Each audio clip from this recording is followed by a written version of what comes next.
श्री शिवाय नमस्तुभ्यं मित्रों, जय महाकाल, हर हर महादेव। तो मित्रों, कैसे हैं आप सब? आशा करते हैं आप सब लोग बहुत अच्छे होंगे।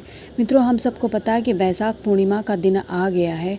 यह सबसे बड़ी पूर्णिमा वैशाख महीने की मानी गई है। अब हमारे मन में यह संशय चल रहा है कि आखिर यह 11 तारीख को है या 12 तारीख को, यानी 11 मई को है या 12 मई को है। चंद्र दर्शन का समय क्या है, खीर रखने का समय क्या है, ऐसे बहुत सारे प्रश्न हैं जो आप सभी लोगों के मन में उमड़ रहे हैं। तो इन सभी प्रश्नों का हल लेके मित्रों मैं आप सभी लोगों के सामने आ गई हूँ। तो चलिए जल्दी से वीडियो को करते हैं स्टार्ट और बात करते हैं कि आखिर यह जो पूर्णिमा तिथि है वह कब पड़ रही है।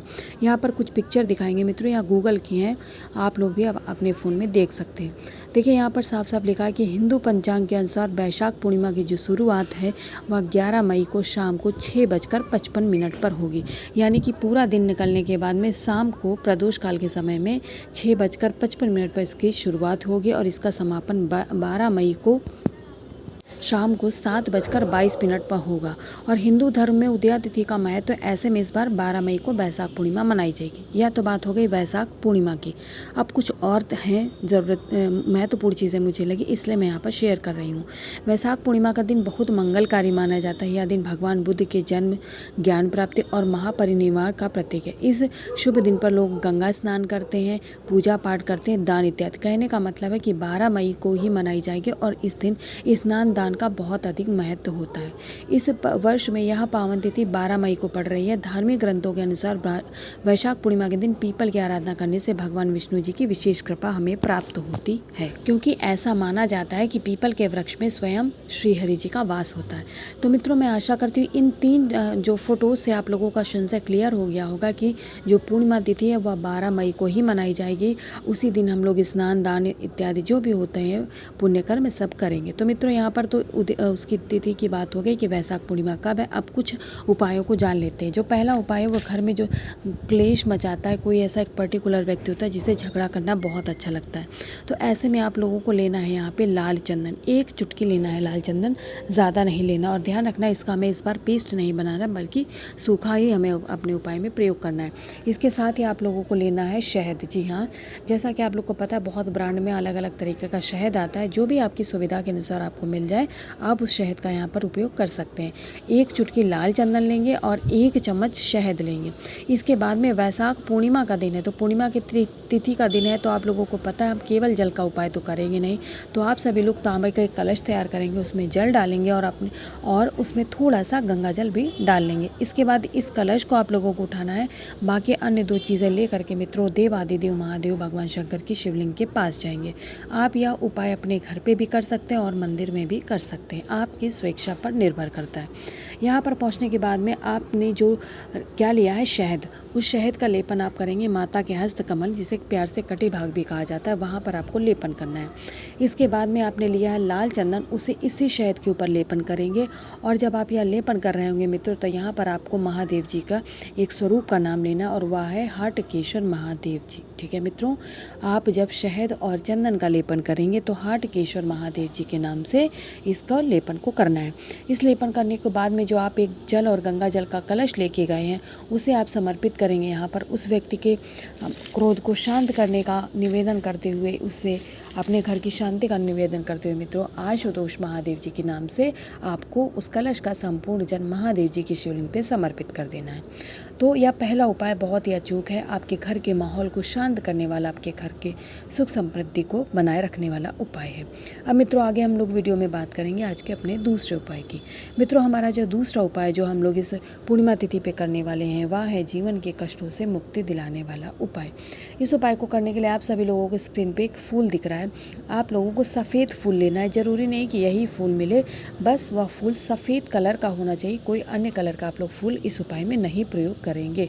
ठीक है मित्रों, कष्ट निवारण का उपाय तो आप लोगों को यहाँ पर दूर्वा लेना है। ठीक है, स्क्रीन पे आप लोग को दूर्वा दिख रही है। यहाँ पर पूज्य गुरु जी ने अपनी कथा में दूर्वा की गिनती बताई हुई है, तो 5 दूर्वा आप लोग गिन करके अपने इस उपाय के लिए ले लेंगे। ठीक है मित्रों, 1 फूल और 5 दूर्वा लेने के साथ में अब आप सभी लोगों को लेना है चंदन।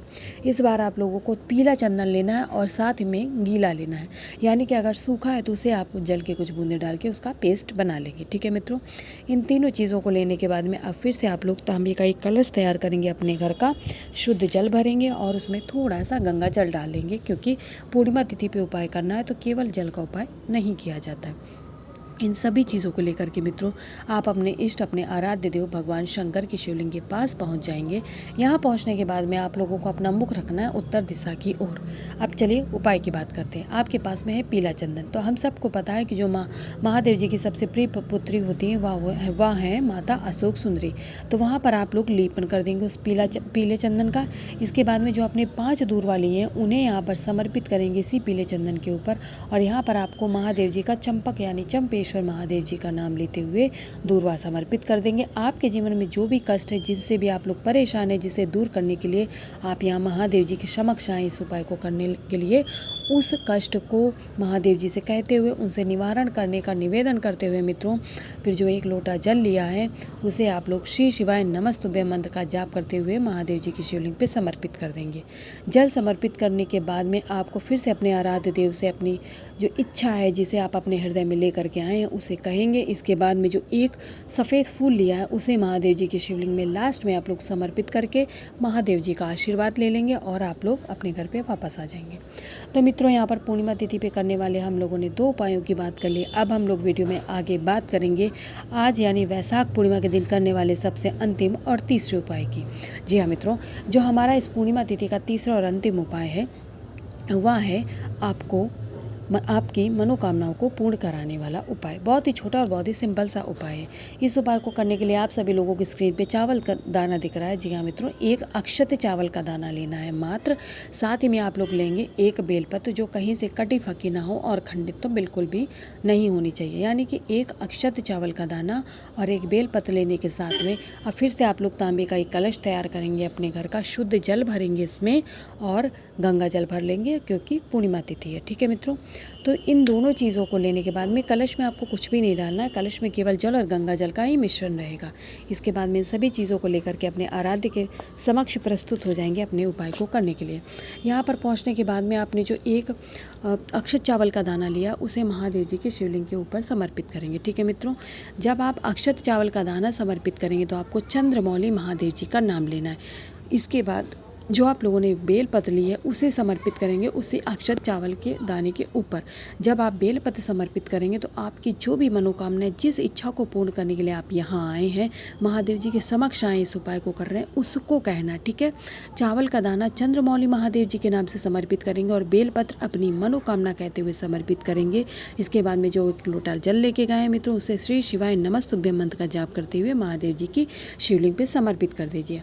यहाँ पर मित्रों पूर्णिमा तिथि पे करने वाले 3 उपायों की बात की और मैंने अपनी तरफ से पूरा प्रयास किया कि मैं आप लोगों को समझा पाऊँ। अगर आप लोगों को कुछ भी नहीं समझ में आया है तो कमेंट सेक्शन में कमेंट करके आप लोग पूछ सकते हैं। ऐसे ही महादेव जी का आशीर्वाद आप व आपके परिवार पर सदा बना रहे। श्री शिवाय नमस्तुभ्यं।